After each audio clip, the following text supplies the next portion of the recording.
It's a nice and quiet crowd. Usually at this point in this meetup, we're already seeing a lot of conversation going, but either the pizza tastes especially good or it's a quiet crowd today. So welcome, and we're here to witness history, the 40th meetup of HPC&GPU Supercomputing meetup. We've been here every month since the beginning of 2011, and for those of you who are joining us the first time, I see a few new faces. We're at the Carnegie Mellon Silicon Valley campus, which is also the NASA Ames Research Park.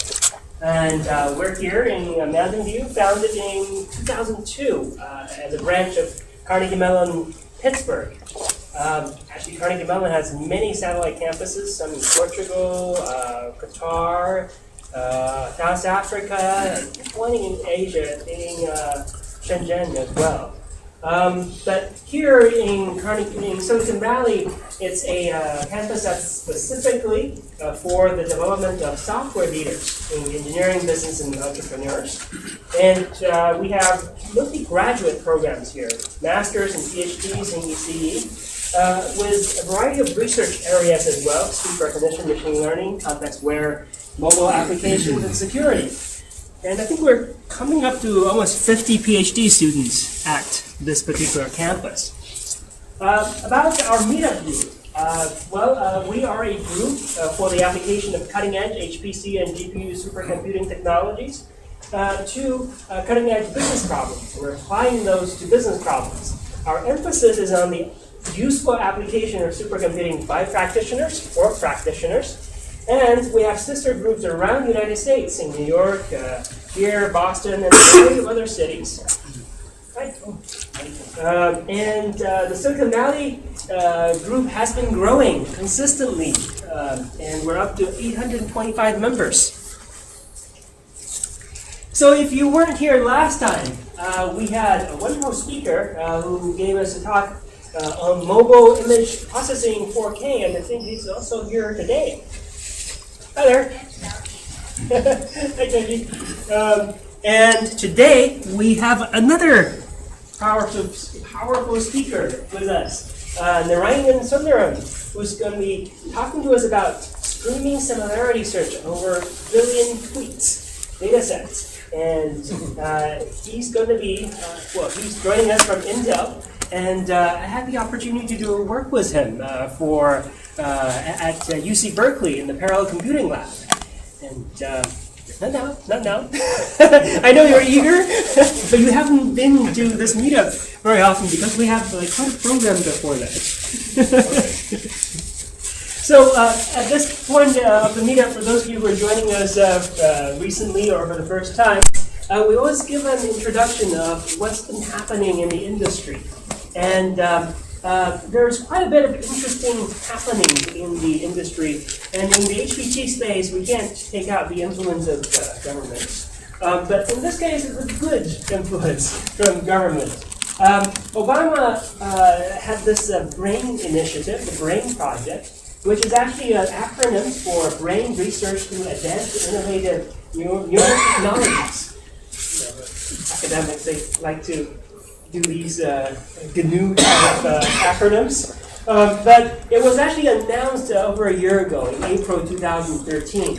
And the aim was to help researchers find new ways to treat, cure, and even prevent brain disorders such as Alzheimer's, epilepsy, and traumatic brain injury. And guess where this is coming from?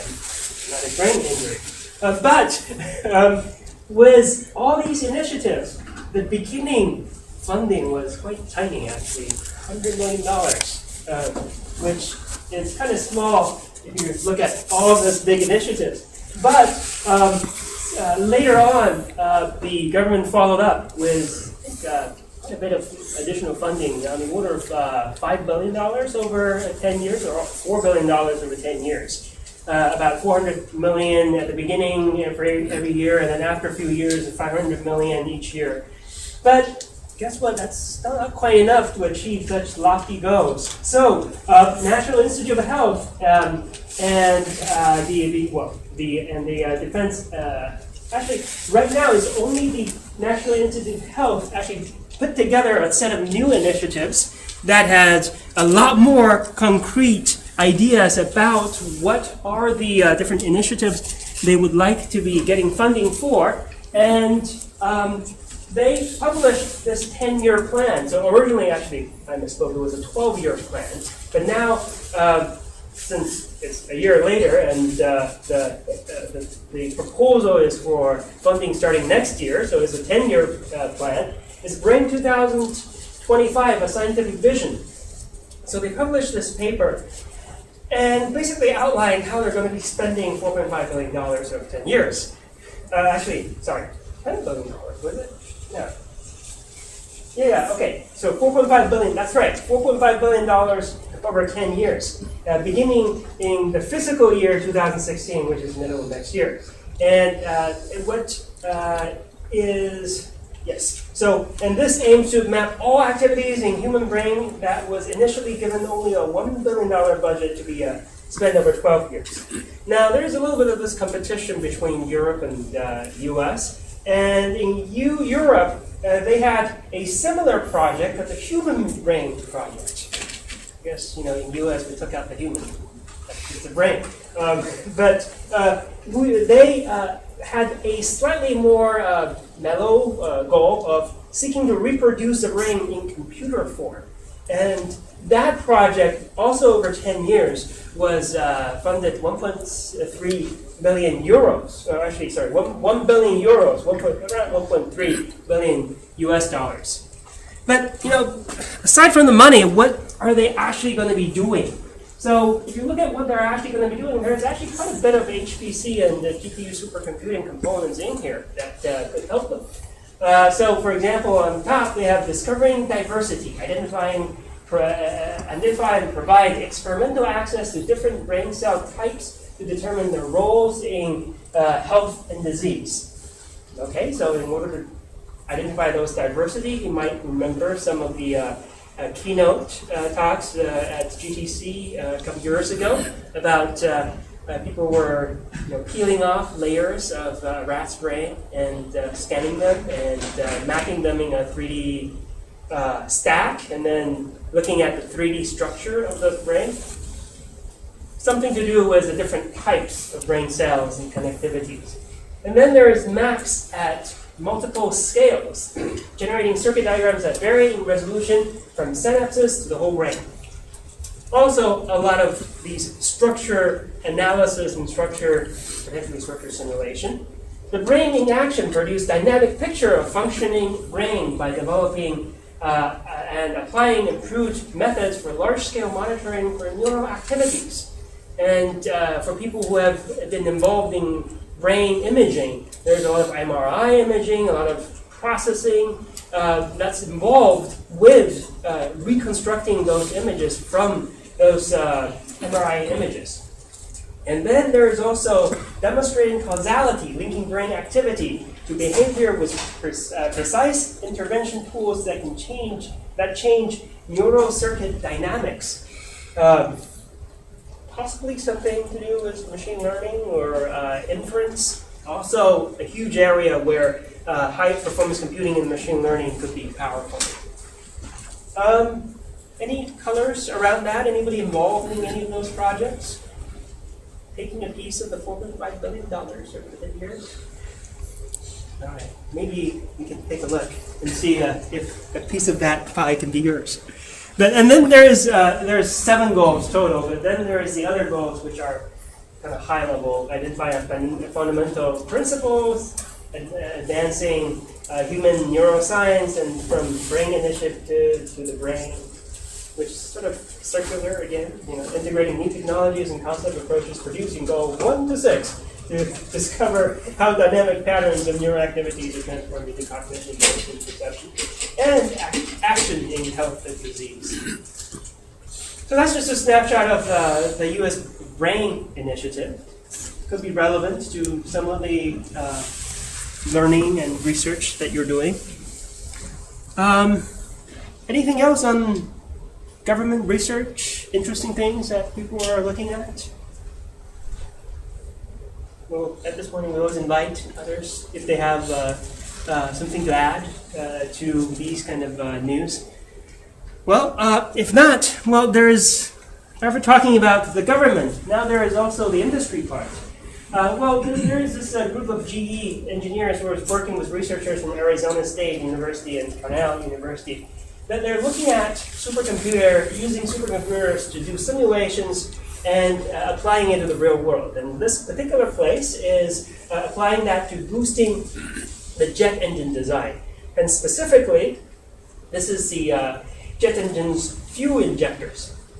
Well, I mean, this fuel injector, or similarly to your car fuel injector, just sprays fuel into the engine, which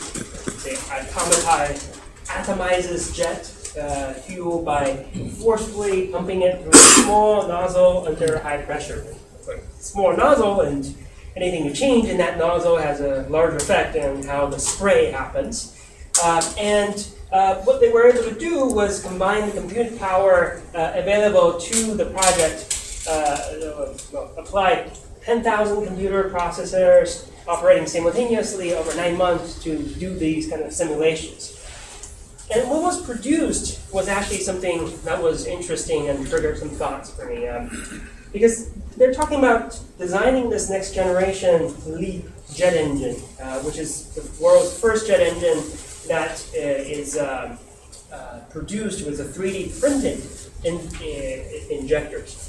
So often in manufacturing, we have to work with a lot of constraints about how the injection molding works and how the physics works and what can work, what doesn't work when producing these parts. But now with the 3D printing technology, there is a lot more freedom in producing the kind of parts that is required with the kind of physical dimensions. And now we can broaden our simulations for these kind of parts to have all kinds of weird, interesting shapes in order to produce the physical effect that's necessary in their application. And for this particular one, I didn't find it here, but I found it in another place from GE, where they were promoting the LEAP technology by the numbers. And what they were talking about in the primary, the very first panel, they were talking about their fuel injectors, the fuel nozzles. And they were using the manufacturing from direct metal laser melting, or 5x stronger than previous nozzles, have 5x fewer brazes and wells, and all that. But what actually that means is somewhere down here, like fuel efficiency that could save airlines up to $1.6 million a year, which hopefully could translate to cheaper airline tickets for us. But yeah, so there's the first commercial jet engine to use ceramic matrix composites for doing all that 3D printing and shapes. Any other comments about 3D printing or 3D simulations using HPC? Yeah, please. I'm just wondering, are there some drawbacks when you're doing it? You have to be careful not to make something too weak, similar. Interesting question. I have no idea. But I would assume that the software for doing the simulation would also be simulating those structural perspectives. Because for the fuel injector, for fuel nozzle, for a jet engine, you can imagine the kind of temperature that it is exposed to. And I'm sure before they allow an airline passenger to get on that plane, they would have checked all those properties. Good question. Any other questions or any other comments? I'll kind of answer his question. I know that direct metal laser sintering makes very strong parts. Great. Well, thank you. So, what's the exposure you have to direct metal? I'm just kind of a 3D printing enthusiast, and I've looked into it for use in some. I actually work for a small aerospace company, and thank you. Yeah, there are some things that it might be useful for, and the stuff I work on. So, direct metal laser sintering makes parts that are in some ways, the metal is actually stronger after it's sintered in this fashion than it would be if it was just machined out of solid billet material or something. So it can be very strong. Could you explain a little bit more about what that means? Because So I'm what they- imagining a light hitting. Yeah, what they do is that you have a pan of powdered metal, essentially, and you trace out a two-dimensional shape on that powdered metal and sinter it together with the laser. And then it lowers down just a little bit, and they scrape another layer of powder on top of it and trace out another two-dimensional shape with the laser. And they keep repeating this process until you have a completed part buried in the metal powder. You take it out, shake it off, clean it off, and they've gotten the process dialed in now that you can get a part that is, typically when you sinter metals together, you end up with a part that's kind of porous and is maybe only 75% material, but they've improved it now where it's like 98% solid, and so it's usable straight out of the printer, and it's very strong. The fact that the laser is heating and melting such a small amount means that it also cools off very quick right where the laser had just melted it, so you end up with a metal with a very good microstructure, and it's useful for things like dentistry and making implants for people, because you can make a part that fits perfectly into someone's bone out of something like titanium, which is a perfect material for implants. So it's coming along nicely, but the machines are still very expensive. So that's kind of what's holding it back at this point. Thank you for sharing that. We always have hidden experts in the room, and it seems like whatever we talk about, there's someone who has in-depth knowledge to share. Thank you very much. So on the lighter side, sorry this was too very verbose slide, but well, it is about the chat bot. So just earlier this month, chatbot passes the Turing test, and this was at the occasion of the what was it? The 60th anniversary of Turing's death, and nearly 6 months after his posthumous royal pardon. So this happened at the University of Reading. Or is it Reading or Reading? How did they pronounce it? Reading. Right? Okay. University of Reading, and conducted at the Royal Society in London. That it's actually a pair of Russians who built this chatbot, which is pretending to be a 13-year-old Ukrainian boy, Eugene Gustman. And the test was held as a sequence of a series of 5-minute-long keyboard-based conversation. And the chatbot managed to convince 33% of the judges that it was a human. And this result was just above the 30% mark commonly cited as a passing threshold for the autonomous test devised by famous mathematician Alan Turing, who, we have been referring back to his test as the Turing test to assess the intelligence of chatbots. And just a little bit of history. Until today, no computer programs have successfully passed the 30% confidence threshold.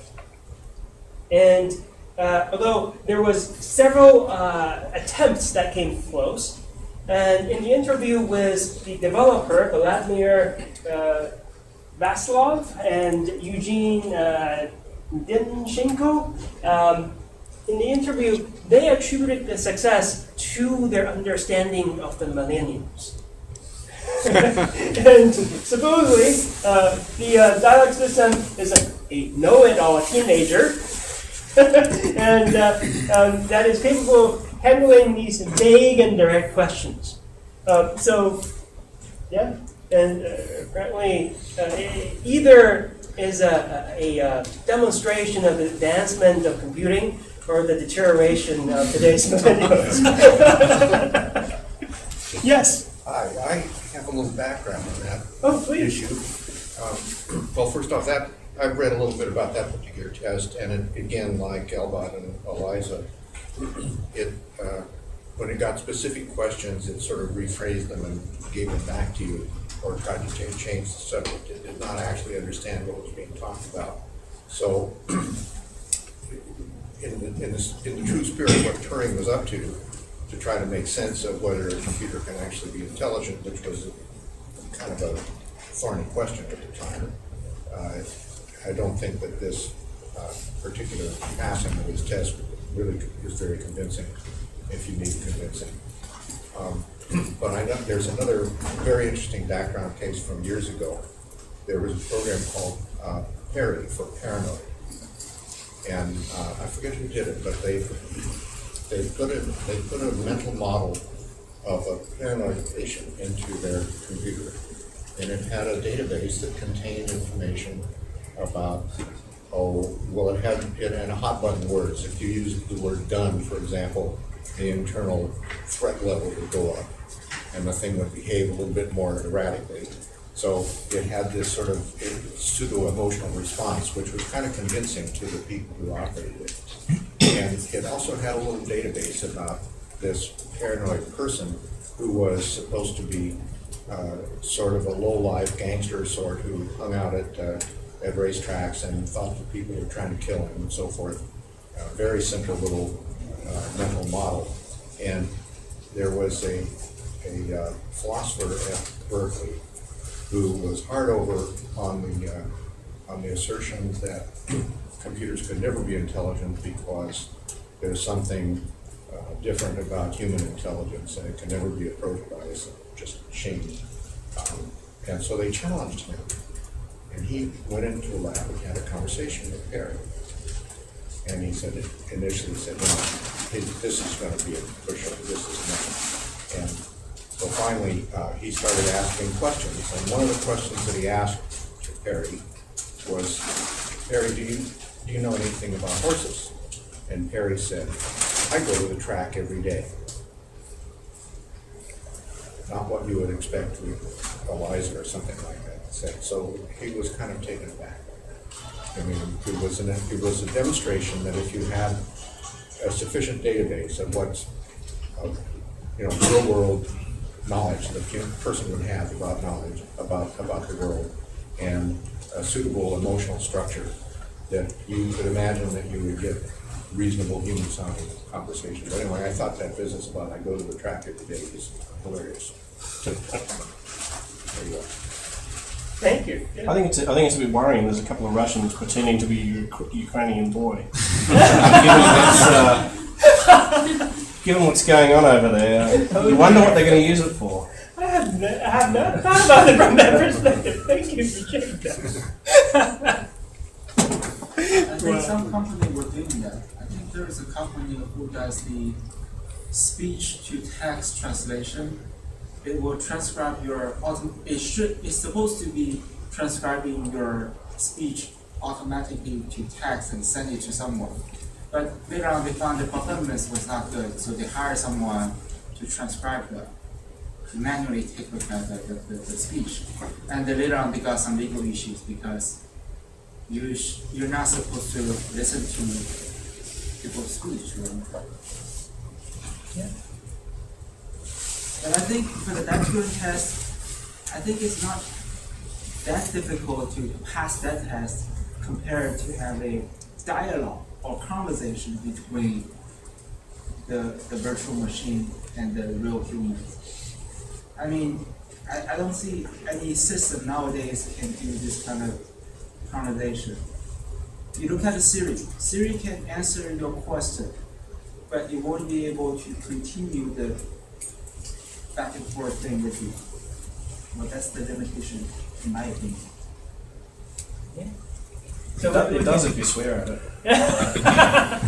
Yeah, so maybe if they put this online, we'll be able to try it out. So back to some more serious notes. There is an interesting set of analysis done by Techila Technologies, who recently took some time to benchmark and analyze the 3 top cloud computing platforms, namely the Amazon Web Services, Google Compute Engine, and Microsoft Azure. And they actually got some pretty interesting results, and I thought I'd share that here and to see if anyone here is using are using those computing platforms. So they call it the round 1. So if they generate enough interest, maybe there's a round 2. So let's take a look at their specific analysis. So what they looked at was a few different platforms running some different operating systems. Of course, for Azure, they're going to be running the Microsoft Server platforms, but with different kind of instance types. Some with, let's see, more memory, less memory, different amount of storage, similar kind of processors. And then for Amazon EC2, Amazon Web Services, we're talking about comparing to 2 different type of operating systems, Windows and Linux. In this particular case, it was the same type of instances, but just with a difference in the operating system. And then, of course, the Google Compute Engine. So in this particular case, what they were able to do was also compare the cost that's involved. In terms of the cost, we can take a look at how much people are charging. So there is the per instance per hour cost, which is anywhere, okay, so this is per instance cost, and then for each of these instances there are multiple cores, so there is a cost per core. And if you look at the kind of cost per core, you can clearly see that the Amazon Web Services one running Linux is the cheapest one. But there is one difference here for the Azure and Google Compute Engine. They're all charging by the minute, and Amazon Web Services is charging by the hour. And that actually has some implications in terms of how long running your workload is. So one of the first things they looked at was the deployment of a reasonably sized compute cluster for your scientific workload. And sorry, maybe I forgot to mention that in this particular test, they're specifically looking at how one would be using these platforms for scientific workloads. And by scientific workload, they mean hundreds of nodes running things like, not quite scientific, but like the portfolio management kind of workload or machine learning kind of workload. So what's showing here in this graph is, over the x-axis is time, or the y-axis is the number of CPU cores. And it's a demonstration of how fast you can deploy a server, a cluster with 256 CPU cores. And you can see that both the Google Compute Engine and the Amazon Web Services, they're pretty fast, on the order of within a minute or so, to spin up 256 CPU cores. And so you can see that there is a little bit of a step function here, which may be an indication of some kind of cluster size, or maybe this is one machine with 20 CPU cores. And then as you look at the Windows-based machines that are being spun up, you see quite a bit of variety. So for example, when you look at the extra large, the large machines, they spin up pretty fast. And then for the 8 Azure, you see some more step function, potentially in the virtualization of the machine. And then for AWS, what you see is it's pretty slow, but it's relatively fast, but then ramping up is quite slow. And they didn't figure out exactly what is going on, but they were speculating that it's because of the number of cluster instances that's available for that particular operating system on Amazon Web Services. And it just took a little bit longer to grab enough machines to provision all that all those machines for Windows use, to run Windows. Yes? Do you have any idea why even the first core, it seems to take so much longer with Windows? What's that? Yeah, I was also looking at that. I don't know specifically what it is. One may speculate the amount of files that needs to be transferred. There is some discussion about there are 30,000 files that needs to be transferred to start a Windows machine, rather than a much smaller set of files that or image that needs to be used to start a Linux machine. But I don't know specifically what the reason was. Sometimes the same code runs faster on Windows machine than Linux machine because the compiler on Windows is optimized or better than the GCC. Because you get what you pay for. Microsoft is a huge company. They pay people to optimize their optimizers. They get GCC. People get nothing by optimizing it. Well, but that would be flipped. So Windows actually is slower. The slower? Yes. Oh, I see. Yeah. You don't get what you pay for. Yes. Latencies. Yeah. So then, after we provision, there is a configuration. So we can see that for the configuration side, the Azure configuration takes quite a bit longer, and the Amazon Web Services, the Linux version, is the shortest. And they were trying to figure out what caused this configuration to take so long, and there were some speculation about Windows file copies as well, but I don't know exactly what is causing that. But those are the configuration and provisioning. And then what about when we're starting to run applications? So they ran a specific model calibration test, which uses a compute-intensive MATLAB code to run in a distributed compute environment. And specifically for this test, they had variable length running subtasks. And what they saw was that although Azure was pretty slow comparably in the configuration, when running these specific kind of MATLAB code with variable length subtasks, they were actually doing pretty well. And when they look at this and look at the amount of cost that's involved, then they saw something interesting. If you were just to run this calibration once, well, actually the best system to use is the Azure extra large one, because it only costs you $2.33 to do something like this.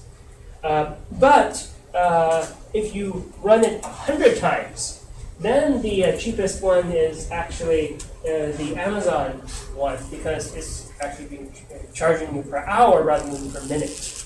So then the cost amortizes out if you're using AWS running Linux. And this kind of cost ratio is actually pretty consistent. That Google is slightly more on the expensive side if you're a power user, and Azure is quite a bit more expensive. Generally, book type the Linuxes are significantly slower. So, do these guys have any feeling how well optimized the MATLAB is for Linux? Because it's not really a target platform for most guys. Maybe they just compile it and ship it there without too much effort. That's a good point. Possible. So MATLAB may be like kind of not really the best thing to test performance. Yes, I agree. And then, of course, they also tried with the other workload. There is a portfolio simulation. All they said was it uses very compute-intensive code, which is implemented in R, and then a set of machine learning algorithms that's using some code from the Google the Google Code repository. Sorry? GitHub? Similar to GitHub, but the Google projects, yes. Huh? Google Code. Google Code. Yeah, Google Code. Thank you. And it specifically is the random forest version, a specific variation of random forest with artificial contrast with ensembles. And for this particular code, you can see that on AWS, it's actually running the fastest. And for this version of the portfolio simulation, the Azure is running fastest. And the cost associated with running these tasks on the machines are very similar to this kind of ratio, that the AWS Linux instances are always the cheapest to use. So anybody who's used these kind of platforms for work, for fun? Yep. And any comments about these kind of comparisons? Is this coherent with your observation? Or? Yes? I guess I didn't really test it on the different operating systems. I didn't. Which one do you use? Sometimes I use Windows, sometimes I use Linux, sometimes I use iOS. But using which services or some other services? We're talking about Microsoft Azure, Amazon, or Google. Oh, these? Yes. No, sorry. No. How are you running iOS on the cloud? Yeah. So, have you used these kind of platforms? Use AWS and GCE, but didn't use Azure. How was your experience with AWS or GCE? We did performance tests, like we didn't calibrate like how we did it, but the project required it, so we used it. Yeah, I mean, I'm sure even if you did calibrate and test it, Amazon come out with new kind of instances all the time, right? So, and these are the C3 one is actually the newer versions as well. I've only used the C2 ones.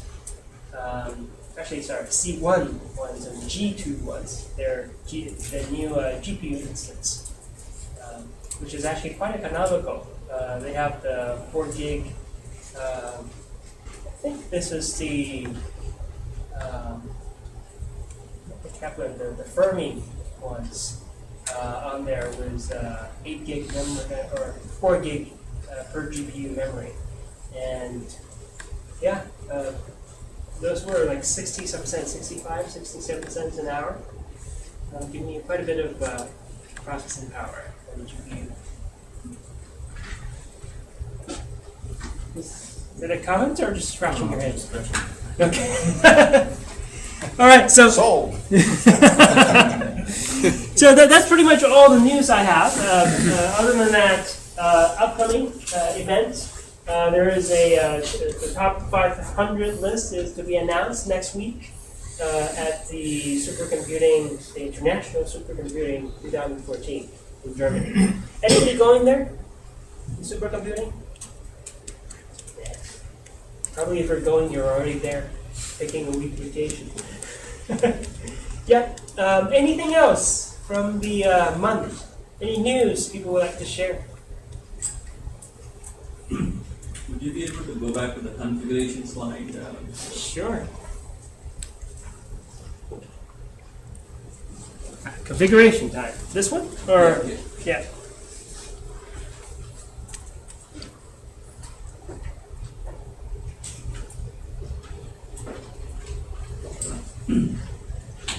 Thank you. Well, you're welcome. I thought you were going to be making a comment about it. I missed the comparison. All right. Okay, any other piece of news from the month? Something interesting in the valley. Oh, go ahead. Will you be posting these slides somewhere? Yes, yes, they're going to be posted on the meetup.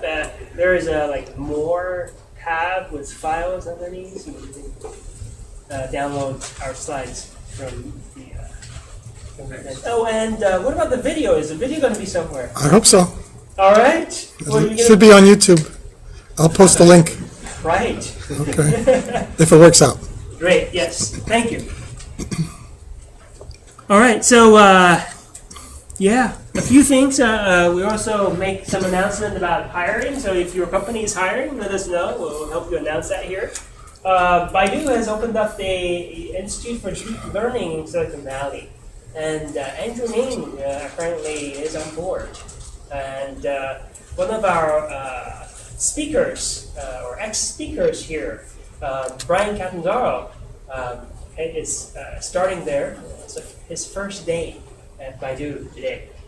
He's been working with a lot of deep learning work, as well as a variety of other kind of compute kernels on GPUs and applications on GPUs. And I'm trying to get him to come in and give a talk on deep learning as well in the next few months or so. So if you're interested in deep learning, and I think there is actually also another additional talk on deep learning, maybe we could get them to come together for next month's event. So if you're interested in deep learning, make sure you come next month. And it's going to be July 14th. All right, with that, so for people who are new to GPU or CUDA, there are a variety of great books for you in case you want to get an introduction. These are the ones for OpenCL, and also quite a variety of books for CUDA as well.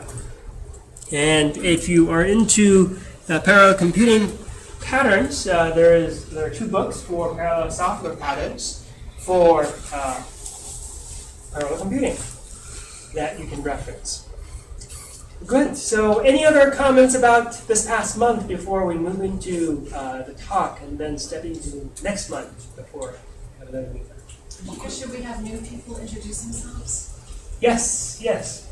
So, sorry, let me, any Quick question. I think Amazon also have like similar things as CUDA. We call them stream processors. Is there anyone having that experience on those GPU programming experience? Not aware of you said Jeffrey. Everything is NVIDIA. NVIDIA or AMD or Intel? Yeah, I'm thinking that AMD has this GPU capability.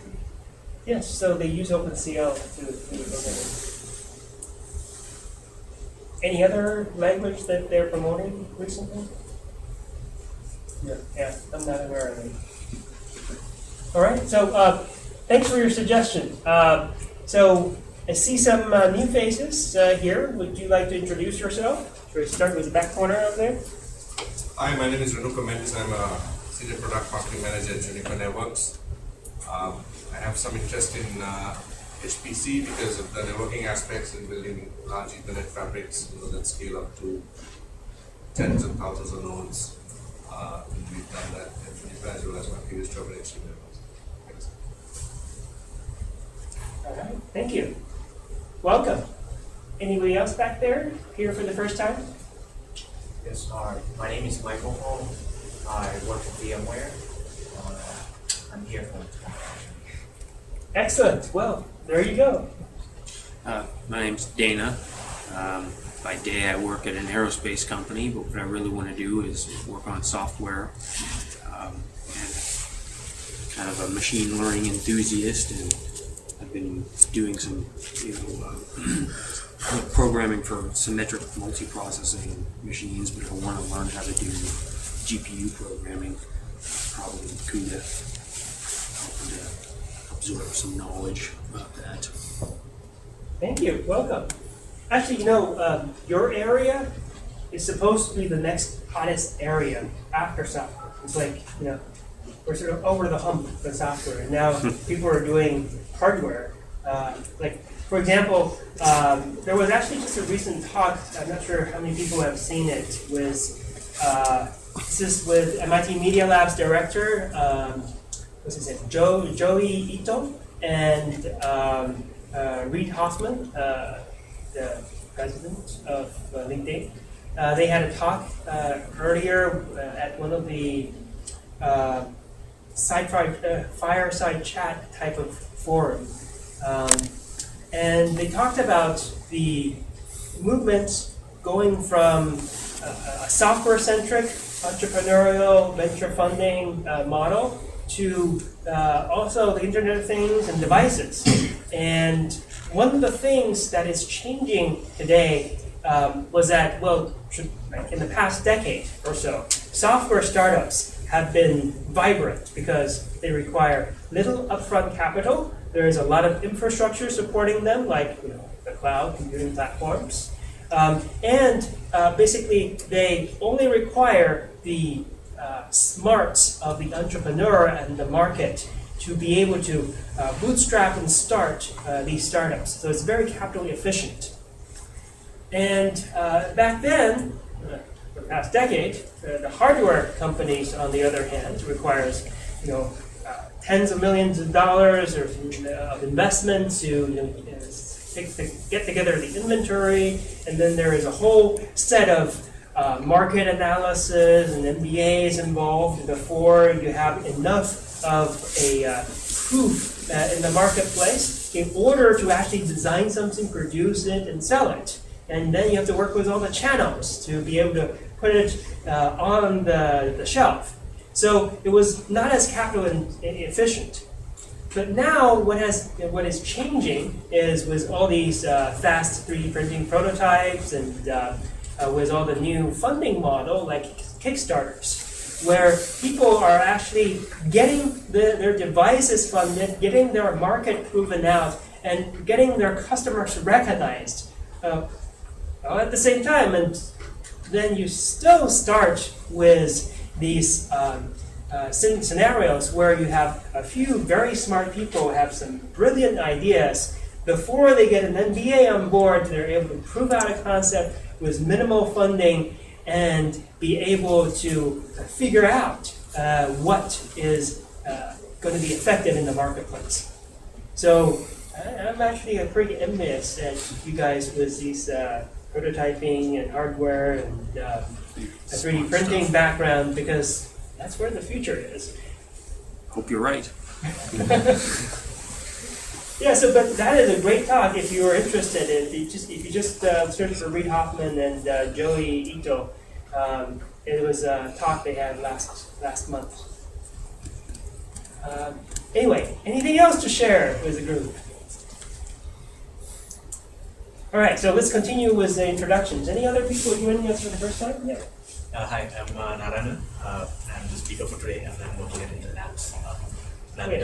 I'm supposed to be introducing you rather than engineers or something. No, please feel free to talk to him during the break. Any other people joining us for the first time over here? All right, we'll move over to this side. Please. Anybody joining us for the first time here? Yes. Go by DC. I'm with Eclectic. I think Yaya will be able to tell us more about Eclectic and what we're doing. Would you? Sure.